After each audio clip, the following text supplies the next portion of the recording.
know, who is going to wear a bracelet and he is a man? Who is the man really? He like to wear a bracelet. Why? You want to look like a girl? Are you a girly? Muhammad? Why your God, he promised you bracelets? And you know, the funny is, one verse he says a bracelet from gold, the other verse says a bracelet from silver. In chapter 67, verse number 21, Allah, he promised the Abdul a bracelet of some silver. 76:21. In different chapter 18:31, he promised you bracelet from gold. Which one of them the true one? And who care for wearing a bracelet?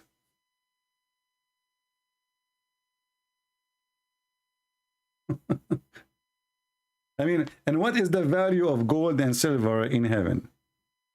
What is the value of gold and silver in heaven?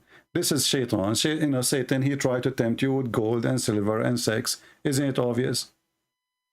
A river of wine. You know, we will give you a river of wine. You want to be in a crazy way with wine? Here we go, river of wine. Have you ever heard of somebody mixing wine with ginger? Try it.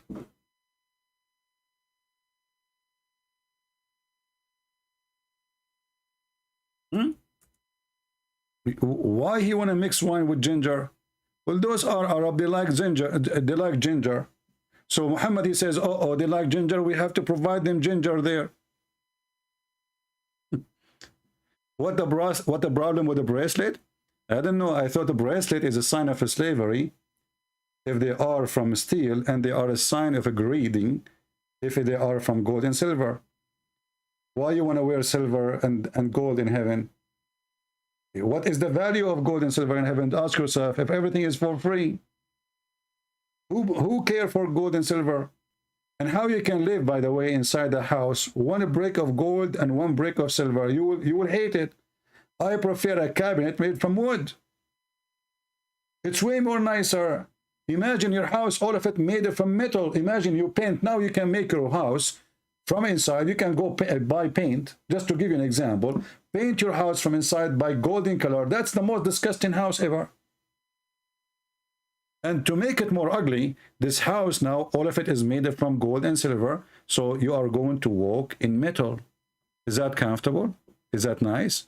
You people are worshiping money. This is why you believe in God. Why Muslims believe in God? Believe in God because of two things: penis, sex, and money. As simple as that. He will provide you with money. He will provide you with the food for your penises. And this is why your prophet, he promised you endless penis. And this is additional proof that Muhammad is a false prophet. What kind of an ethic, what kind of a stupidity to say that your penis will be endless? I mean, your wife is next to you and your penis is passing the galaxy. Not only that, he said, وَفَرْجٌ يَسَعُ ذَلِكَ, and a vagina fit for that. So in order to have a endless penis, the women, she have to have an endless vagina as a depth.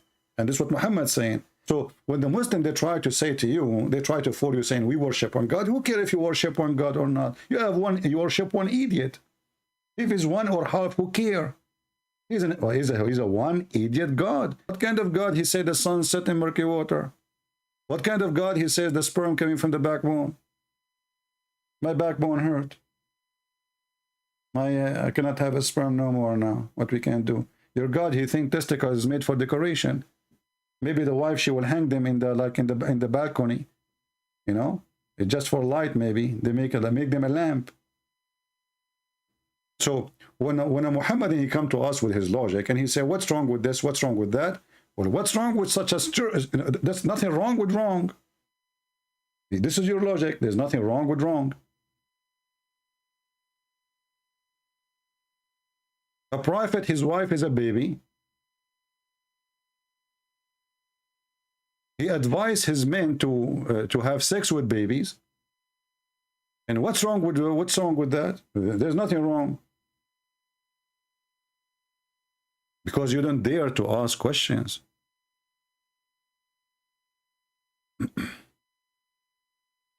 What's wrong with having houris in Jannah? I will tell you what's wrong. First of all, if you are a person who believes in God, and if your God is a true holy God, he will not allow such a thing. When we see even your Quran stole a story from the Bible, says that God created Adam and Eve. Is that correct, guys? So God, he did not create Adam and hundreds of Eves, and that was heaven too. So why, when you will go, if you want to go and go back to the heaven, then heaven have to be as it started, the maximum, one man, one woman. Why your God, he promised you all those women? That means there's no love, it's just lust, it's just sex. And that's why your prophet described that your penis will never go limp. So he promised you women you never met, and not only that, Allah, he promised you hookers. Look what your prophet says. There is no one whom Allah will admit to paradise, but Allah will if him to 72 wives. This is the lowest, by the way. This is not the big number. This is for a bad Muslim. From the houris, 2 from the houris, and 70 from the inheritance of the people of hell. Okay, what is the qualification of those women from hell? Why women from hell are taken out from hell and they bring them to your house? Simply because they are hookers. Hookers, they have, some women, because they are so pretty, so they find that easy to use their beauty to make money and make living. This is why it's called prostitution, and that's why you will find that most of those who work in this business, they are really pretty, very good looking. So Allah, he decided to have a business, a deal with you. Do you want hookers? They are very good. They are very expert, brother. Huh? So I will import from hell, and here you ask yourself, what kind of God? He take women, just women, from hell. Obviously, they deserve to be here in hell. Like, are they in hell for vacation? You will say no. Why people go to hell? If I ask you, do people go to the one who go to hell? Do Allah judge them perfectly and he send them because he deserve it? They will say yes right away. So that's mean they deserve to be there. Allah, he take them from hell. Why? For a qualification. What is their qualification? They have nice breast, a nice vagina. Do you see it? This is not my words. They have desirable front passages. And not only that, your prophet, he promised you that your penis will never go limp. I don't know if your penis is limp right now or not, but I'm sure your head is. You are in the limbo. So what kind of a prophet he promised such a promise? Isn't it obvious that this guy is a pimp? Isn't it obvious this guy is a scam? A God who promised women he will import from the bar because they are good in... And what is their qualification? Like, is he bringing you women? They are decent. They are like, even, you see, at least say beautiful. Say beautiful. He is saying desirable front passages. And you will say to me, what's wrong with that?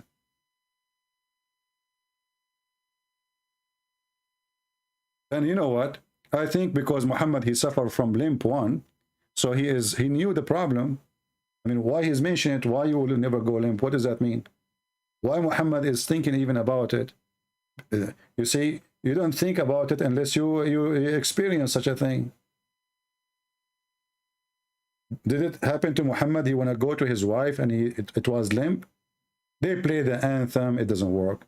They play music, the firework, 4th of July, still doesn't stand up, even for the anthem.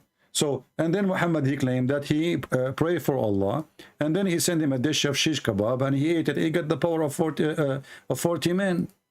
So, what kind of a prophet is prophet? I mean, name for me one thing about him makes sense. This guy, he have all the problems from his penis to his head. He lost his mind. He lost his penis. He cannot have kids. Look at this. Can your prophet have sex with his wife? The answer, no. The wife of Muhammad says, this is fabricated hadith. Well, you are a fabricated person too. Get out of here. So you see, guys, it's a fabricated hadith. The Muslim, they fabricate hadith about their prophet. That's a good one.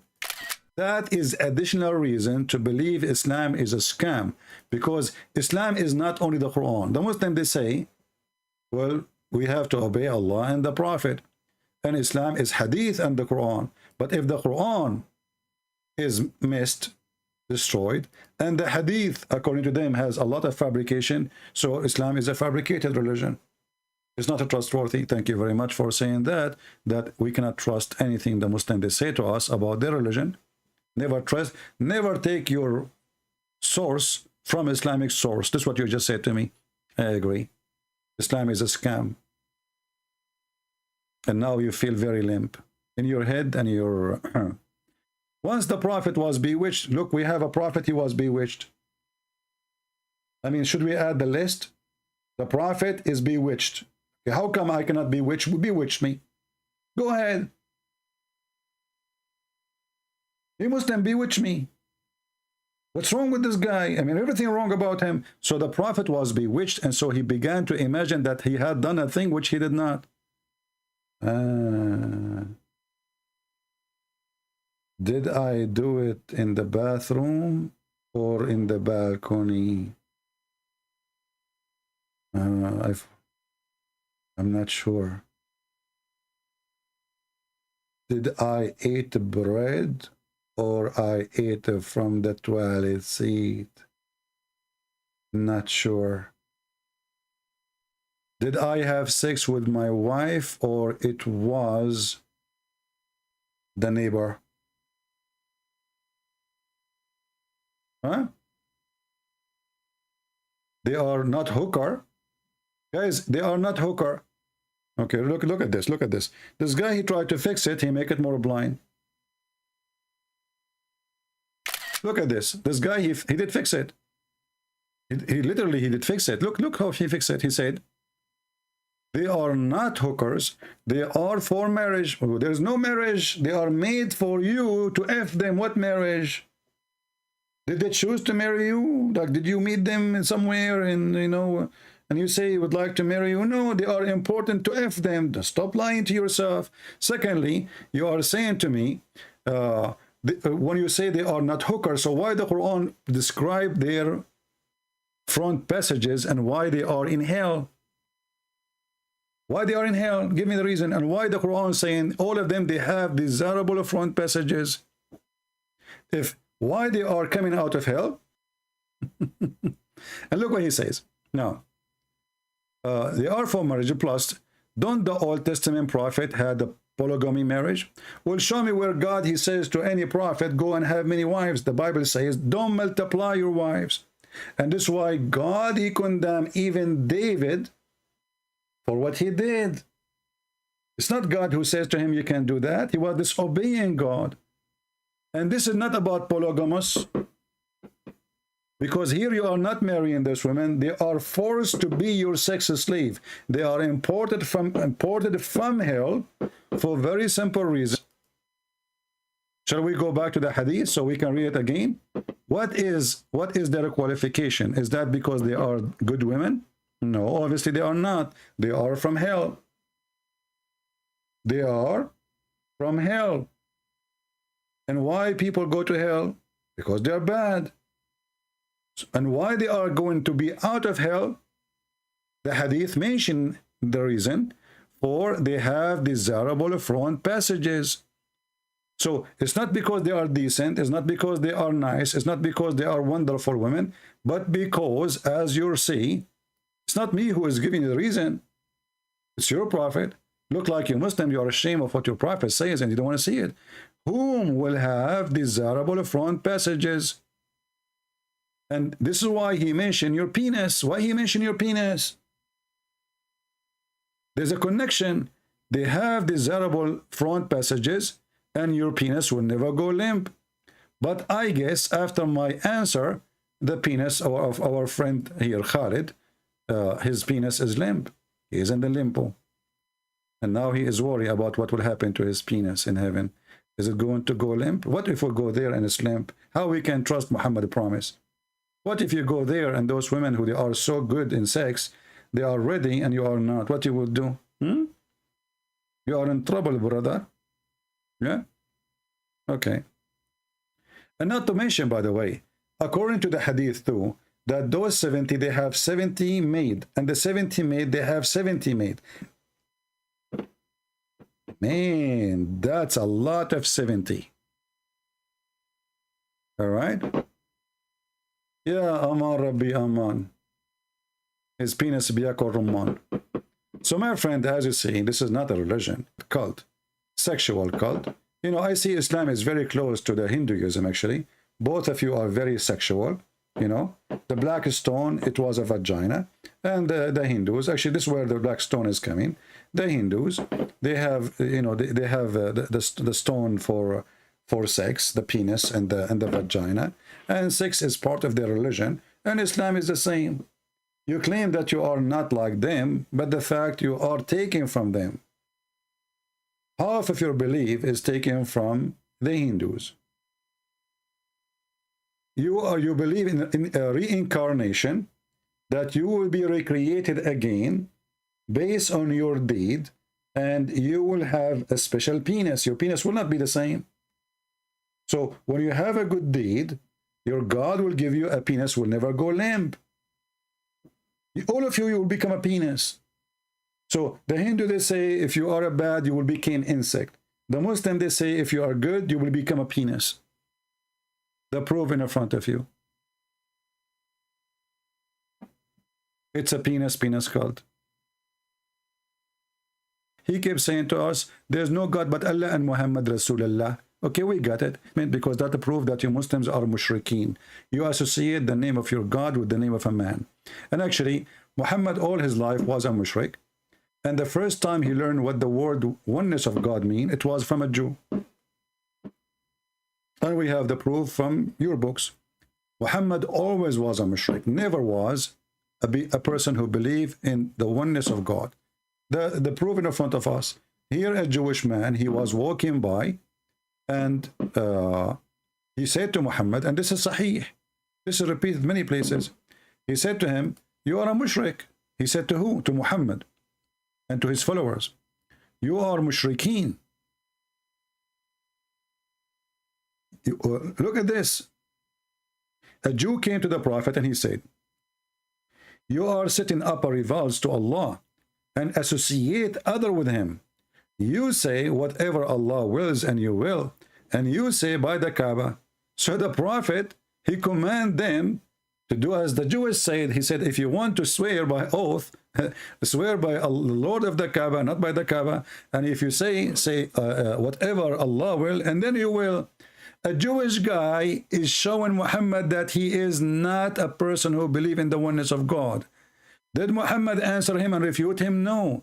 He took what the Jewish guy, he said, if this guy is a prophet of God, he should receive this message from God. His God should correct him. Not a Jewish guy walking by the street. What kind of a prophet he get correction about the most important thing in this religion? From a Jewish guy. As you see, he said to them, you associate other with him. This is not an easy accusation. Did Muhammad say you are wrong? No. Muhammad, he said to them, do as he said. He agreed. So why Allah was having time to send you a verse about the ant and Solomon. Solomon, he saw the ant she told the other ant. Solomon have a flying carpet. Solomon, he touched his what the heck is that? And now a Jewish guy walking by, he is correcting a major belief of Islam. And until now you are mushrikeen. Until now you are mushrikeen. You associate the name of your God with the name of a man. His name is Muhammad. Yet you claim that you are a person who worships God alone, but in fact, you cannot even say the name of your God without saying the name of Muhammad. And you cannot say the name of Muhammad without adding tons of titles behind him because you are terrified. From your limp to your pimp. My friend, Islam is a joke. And don't blame Muslims for leaving Islam after watching my videos. As you see, none of those people dare to debate me. And as you see, where is your cleric? Where is your sheikh? I invite all Muslim sheikhs, if they have the courage, if they have the knowledge, to stand up. And don't tell me we debate you only face to face. This is an excuse, so you will never have a debate. All of them, they want to debate me face to face. Everybody knows I don't go in the street. Why am I going in the street? Here we go. I got some time. I go live. I have 600-700 people. God is good. I don't go anywhere. I sit in my short. I have my tea in front of me. I make Allah shish kebab, and you can do nothing about it. And I challenge you to debate me face to face. This is an excuse, because all of you Muslims, you go in the internet, you go in Zoom, you go in the TikTok, you go everywhere. You shake your ass in TikTok just to bring people to Allah. What about you? Bring your sheikh to call me and let us say how shaky he is.